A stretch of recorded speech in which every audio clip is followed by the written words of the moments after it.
మట్టి కనిపించి మరి ఒక కాంగ్రెస్ పార్టీని హ్యాట్రిక్ డక్ అయితే ఇంకొక పార్టీని ఇంతకుముందు మిత్రులు చెప్పినట్టుగా ఏ రకంగా మరి మట్టి కనిపించారో ప్రజాస్వామికంగా ప్రజల యొక్క ఆలోచనతో ప్రజల యొక్క మద్దతుతో అది వారు చేసినటువంటి నరేంద్ర మోడీ ప్రభుత్వం ఇంతకుముందు చెప్పినట్టుగా ఆంధ్రప్రదేశ్ విభజన చట్టంలోని ప్రతి హామీని కూడా నెరవేరుస్తూ ఆ రకంగా అమరావతి నిర్మాణానికి వరల్డ్ బ్యాంక్ ఏషియా బ్యాంక్ ద్వారా 15,000 కోట్లు అయితే కానివ్వండి, మొన్నటికి మొన్న బడ్జెట్లో 1,600 కోట్లు ఆ అమరావతి పట్టణ అభివృద్ధి కోసం, పోలవరం ప్రాజెక్టు కోసం కూడా 3,320 కోట్లు కానివ్వండి, రైల్వే బడ్జెట్ యూపీ హయాంలో 10 సంవత్సరాలు ఆనాడు ప్రభుత్వంలో ఉంటే ఉమ్మడి ఆంధ్రప్రదేశ్ రాష్ట్రానికి రమారమి వారు ఇచ్చింది ఏంటంటే 886 కోట్లు మాత్రమే ప్రతి ఏటా.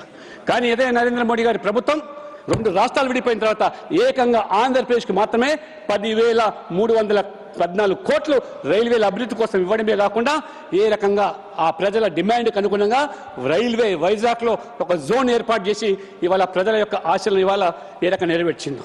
ఇవాళ వైజాగ్లో గూగుల్ ఆర్టిఫిషియల్ ఇంటెలిజెన్స్ హబ్ కానివ్వండి, లేదా ఇవాళ హడ్కో ద్వారా 11,000 కోట్ల రూపాయల నిధులు కానివ్వండి, ఈ రకంగా మరి విభజన హామీలన్నీ కూడా నెరవేరుస్తూ ఈరోజు ఆంధ్రప్రదేశ్ అభివృద్ధి పదంలో ఈరోజు నరేంద్ర మోడీ గారు, చంద్రబాబు నాయుడు గారు ఏ రకంగా వాళ్ళకు వేవ్ లెంగ్త్తో కలిసి ఈ రాష్ట్రాన్ని ఈ వికసిత భారత్ను సంకల్పం చేయడానికి వాళ్ళు సహకారం చేయడానికి ముందుకు పోతా ఉన్న సందర్భంలో 2019లో మళ్ళీ ఈ పిల్ల కాంగ్రెస్ అధికారులకు రావడము, ఏ రకంగా మళ్ళీ ఆ రోజు మళ్ళీ 3 రాజధానులని చెప్పి ఆ రకంగా గందరగోళం సృష్టించడం, ఆ దేశానికి మళ్ళీ మాట్లాడుతూ ఉంటారు నాయకులు. అసలు రాజధాని అనేది దేశానికి ఉంటుంది, రాష్ట్రాలకు ఎక్కడైనా రాజధాని ఉందా చట్టంలో అని ప్రశ్నిస్తూ ఉన్నారు. ఇది నవ్వుల పాలవుతున్నారు. ఇవాళ నేను నిన్న చూశాను అక్కడ సోషల్ మీడియాలో కొత్తగా ఆయన కొత్త కాయిన్ చేశాడు. ఏంటది? మూవీ గన్ అట. మచిలీపట్నం, విజయవాడ, గుంటూరు ఈ మూవీ గన్ ప్రజలు నవ్వుకుంటున్నారు. ఇది ఒక స్థాయిలో ముఖ్యమంత్రిగా ఉన్న వ్యక్తి ఈ రకంగా ప్రజల జీవితాలతో చిలకడటమాడు. ఏ రకంగా ఆ రోజు మరి మాతృమూర్తులు ఆడపడుచులు ఏ రకంగా ఈ అమరావతి కోసం పాటుపడితే అటువంటి మరి చంద్రబాబు నాయుడు గారు ఆ ఆహార నిశలు రాష్ట్రం కోసం పనిచేస్తూ ఉంటే 70 సంవత్సరాల వయసులో ఆ రోజు కక్ష సాంపుల్ చర్యల్లో భాగంగా అరెస్ట్ చేసి జైలుకి పంపించి ఒక పైశాచిక ఆనందం పొందినటువంటి పిల్ల కాంగ్రెస్ పార్టీ నాయకులు ఆ రోజు I was one of the first person among the people who condemned the arrest of Tara Chandrababu Naidu and put him to jail for 50 more than 50 days.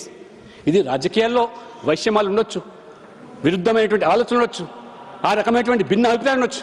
అంత మాత్రాన ఆ రకంగా అక్రమ కేసులు పెట్టి జైలు పంపిస్తే ఏ రకంగా ఆ రోజు ఇదే పవన్ కళ్యాణ్ గారు, చంద్రబాబు నాయుడు గారు, మోదీ గారు ఒక కూటమిగా ఏర్పడి ఇటువంటి పార్టీలకు ఈ రాజకీయాల్లో స్థానం ఉండడానికి లేని చెప్పి ప్రజలను ఏకం చేసి ఆ రకంగా మరి ఆ యొక్క జరిగినటువంటి ఎన్నికల్లో ఏ రకంగా కూటమి విజయ డంకా మోగించిందో, విజయాన్ని సాధించిందో ఇవాళ ప్రజలు గమనిస్తాను. కాబట్టి ఈ రాష్ట్రంలో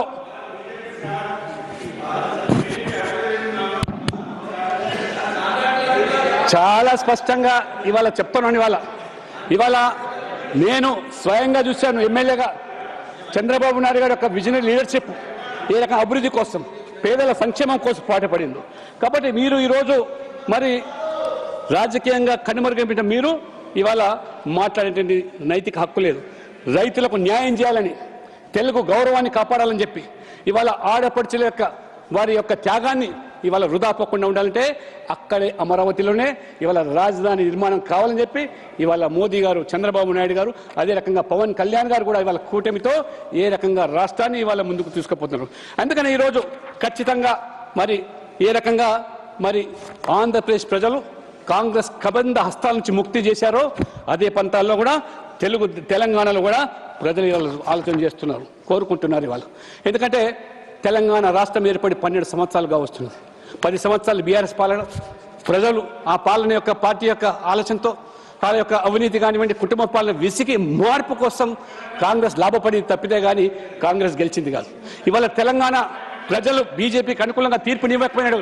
మోదీ గారు కేవలం ఎన్నికల్లో మాత్రమే రాజకీయం, ఎన్నికల తర్వాత ఒక టీం ఇండియాగా పనిచేయాలనే ఆలోచనతో ఇవాళ 10 సంవత్సరాల్లో మూతబడ్డ రామకొండ నిర్వహణ కర్మాగారం తెరుపు కానివ్వండి, హన్మకొండలో వేగన్ ఫ్యాక్టరీ కానివ్వండి, ఇవాళ రైల్వేలో ఇవాళ ఉమ్మడి రాష్ట్రంలో 800 కోట్లు ఇస్తే ఇవాళ తెలంగాణలో రైల్వే కోసమే 7,000 కోట్ల రూపాయలు, జాతీయ రహదారులకు ఇవాళ 1,80,000 కోట్లు. ఇవాళ Telangana suppose second largest national highways ఇవాళ మొత్తం స్వాతంత్రం నుంచి 2,500 కిలోమీటర్ల నేషనల్ హైవేస్ మీరు ఇస్తే ఇవాళ మోదీ గారు వచ్చిన తర్వాత 10 సంవత్సరాలనే ఆన్ యావరేజ్ అదనంగా 2,500 కిలోమీటర్ల రోడ్లు నిర్మాణం చేసి ఏ రకంగా ఇవాళ జాతీయ రహదారులు, ఆ రోజు వాజ్పేయి గారు చంద్రబాబు గారు కలిసి ఏ రకంగా అద్భుతమైన గోల్డెన్ క్వాడ్రాంగులర్ ప్రధానమంత్రి గ్రామీణ సడక్ యోజన ఏర్పాటు చేస్తే పల్లె పల్లెకు ఇవాళ రహదారులు ఇవాళ నిర్మాణం చేసినటువంటి ప్రభుత్వాలు ఇవాళ ఎన్డీఏ ప్రభుత్వాలు. ఇవాళ all India institute of medical science ఇవాళ బీబీనర్లో 1,100 కోట్ల రూపాయలతో ఇవాళ తెలంగాణకు ఇవ్వడం జరిగింది. ట్రైబల్ యూనివర్సిటీ ఇవాళ ఏదైతే గిరిజనుల యొక్క ఆత్మ గౌరవంతో ముడిపడినటువంటి భక్తి పాఠశాలతో ఉన్నటువంటి సమ్మక్క సారక్క జాత్ వాళ్ళ పేరు మీద ఇవాళ ట్రైబల్ యూనివర్సిటీ పేరు ఏర్పాటు చేయడం జరిగింది. అదే రకంగా ఇవాళ గొప్పగా చెప్తున్నారు ఇవాళ ఆ రోజు తెలంగాణ మెదక్ ప్రజలు కాంగ్రెస్ పార్టీ అభ్యర్థిని గెలిపిస్తే మనకేదో ఉరిగిపోతుందని చెప్పితే ప్రధానమంత్రి అయినారు మెదక్ పార్టీ నుంచి మెదక్ నియోజకవర్గం నుంచి గెలిచి, కానీ ఉరగబెట్టింది ఏమిటి? శూన్యం. అదే మెదక్లో ఇవాళ ప్రధానమంత్రి నరేంద్ర మోడీ గారు మొట్టమొదటిగా మెదక్ రైల్వే స్టేషన్ ఇచ్చాడు, ఇవాళ సిద్దిపేట రైల్వే స్టేషన్ ఇవాళ మొదటిసారిగా ఇచ్చాడు ఇవాళ. అదే కాకుండా ఆరాధ్య దైవమైనటువంటి కొమరవెల్లి జాతరకు వెళ్ళేటువంటి భక్తుల కోసం ఇవాళ కొమరవెల్లి రైల్వే స్టేషన్ ఇచ్చింది నరేంద్ర మోడీ గారు. తప్పితే ఆనాడు కాంగ్రెస్ ప్రభుత్వంలో ప్రధానమంత్రిగా ఉండా కూడా మెదక్ ఏ రకంగా విస్మరించారో, ఏ రకంగా మీరు ఆ మెదక్ ప్రజలను ఏ రకంగా మోసం చేశారో, దగా చేశారో ఇవాళ మన ప్రజలు చూస్తున్నారు. బీజేపీ అధికారం లేదు అక్కడ. అయినప్పటికీ కూడా నరేంద్ర మోడీ గారు పెద్ద మనసుతో 2 రాష్ట్రాలు ఈ రకంగా అభివృద్ధి చెందాలి, 2 రాష్ట్రాలు బాగుపడాలి అనే ఆలోచనతో తెలుగు ప్రజలు, తెలుగు జాతి ఈ యొక్క ఖ్యాతిని విశ్వఖ్యాతిగా మార్చాలని చెప్పి ఆలోచనతో ఇవాళ తెలంగాణకు మాత్రమే 12 లక్షల కోట్ల రూపాయలు ఇవాళ నరేంద్ర మోడీ ప్రభుత్వం ఇచ్చింది. కాబట్టి ఇవాళ మిత్రులారు దయచేసి ఆలోచన చేయండి. ఇవాళ అమరావతి పేరు మీద రాద్ధాంతం చేసి సాధించింది ఏమిటి? ఇవాళ మీరు సాధించింది ఏమిటి? ఇవాళ రాష్ట్రానికి రాజధాని లేకుండా చేసిన దానికి మీరు బాధ్యత వహించాలని అడుగుతున్నాను వాళ్ళు. ఆనాడు మరి ఆ రోజు యూపీ హయాంలో కూడా మీరు పూర్తిగా ఈ ఆంధ్రప్రదేశ్ రాష్ట్రాన్ని విస్మరించారు కాబట్టే ఆ రకంగా ప్రజలు ప్రజాస్వామికంగా మీకు ప్రజాకంగా తీర్పునిచ్చి ఇవాళ మట్టి కనిపించిన విషయం. అదే రకంగా తెలంగాణ కూడా ప్రజలు కోరుకుంటున్నారు ఇవాళ ఖచ్చితంగా తెలంగాణలో కూడా డబుల్ ఇంజిన్ సర్కార్ వస్తే కానీ ఈ తెలంగాణ అభివృద్ధి చెందదని, పేదలకు న్యాయం జరగదని, ముఖ్యంగా ఎస్సీ ఎస్టీ బీసీ వర్గాలు ఎవరైతే ఇవాళ సామాజికంగా వెనుకబడి ఉన్నారో వాళ్ళందరికీ న్యాయం చేయగలంటే ఆనాడు ఎన్టీ రామారావు గారు తీసుకున్న సామాజిక న్యాయంలో భాగంగానే తెలంగాణలో కూడా పెద్ద ఎత్తున అది మోదీ వాళ్ళనే న్యాయం జరుగుతుందని చెప్పి భావిస్తూ ఉన్నారు. అందుకని ఇవాళ భారతీయ జనతా పార్టీ ఖచ్చితంగా ఈ 2 రాష్ట్రాల అభివృద్ధి కోసం సమదృష్టితో సమన్యాయం చేయాలని చెప్పి ఆ రకంగా భావిస్తున్నటువంటి ప్రభుత్వం ఇవాళ మోదీ గారి ప్రభుత్వం. కాబట్టి మీరు ఎన్ని ఆటంకాలు చేసినా, ఎన్ని అవంతరాలు సృష్టించినా, ఎన్ని అవరోధాలు చేసినా కానీ ఖచ్చితంగా 2 రాష్ట్రాల అభివృద్ధికి ఇవాళ మోదీ ప్రభుత్వం కట్టుబడి ఉందని చెప్పి ఇవాళ ఏ అసెంబ్లీలో ఆంధ్రప్రదేశ్లో మీరు తీర్మానం చేసి పంపించారో దానికి చట్టబద్ధత కల్పించడానికి. లేనట్లయితే ఇవాళ విశ్వవ్యాప్తంగా ఇవాళ అనేక మంది పెట్టుబడిదారులు ముందుకు వస్తూ ఉన్నారు, కానీ ఒక గందరగోళమైన వాతావరణం సృష్టించడం వల్ల ఎవరు ముందుకు రాలేకపోతారు. కాబట్టి అందుకని ఇవాళ అమిత్ షా గారు హోంమంత్రిగా ఖచ్చితంగా ఇవాళ ఈ చట్టబద్ధత కల్పిస్తాం. పార్లమెంట్లో చేసే చట్టానికి ఇంకా భవిష్యత్తులో ఎవరు కూడా దీని గురించి ప్రశ్నించేటువంటి వాతావరణం లేకుండా ఆ రకంగా ఈ బిల్లుకి ఇవాళ ప్రాధాన్యత సంతరించింది. కాబట్టి నేను ఈ సందర్భంగా ముఖ్యంగా నేను ఆంధ్రప్రదేశ్ ప్రజలకు ఇవాళ నిజంగా వారి పోరాటం ఏదైతే రైతులు ముఖ్యంగా, మహిళలు ముఖ్యంగా ఏ రకంగా సాధించారో ఆ సాధించిన దానికి ఇవాళ మోదీ ప్రభుత్వం పూర్తిగా వారికి అండగా ఉన్నది. అదే రకంగా తెలంగాణ ప్రజలు కూడా నేను మీ ద్వారా విజ్ఞప్తి చేస్తున్నాను.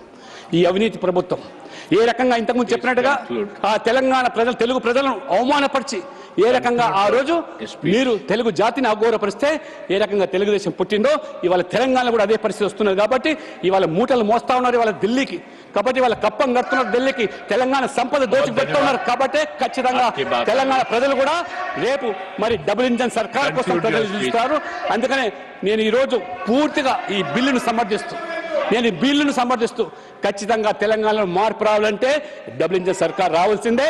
ఏ రకంగా దేశవ్యాప్తంగా 20 రాష్ట్రాల్లో అధికారులు భారతీయ జనతా పార్టీ, కేంద్రంలో అధికారులు ఉన్నటువంటి పార్టీ ఖచ్చితంగా తెలంగాణ కూడా మోదీ నాయకత్వంలో మోదీ తరహా, గుజరాత్ తరహా అభివృద్ధి కావాలంటే తెలంగాణలో బీజేపీ రావాలి.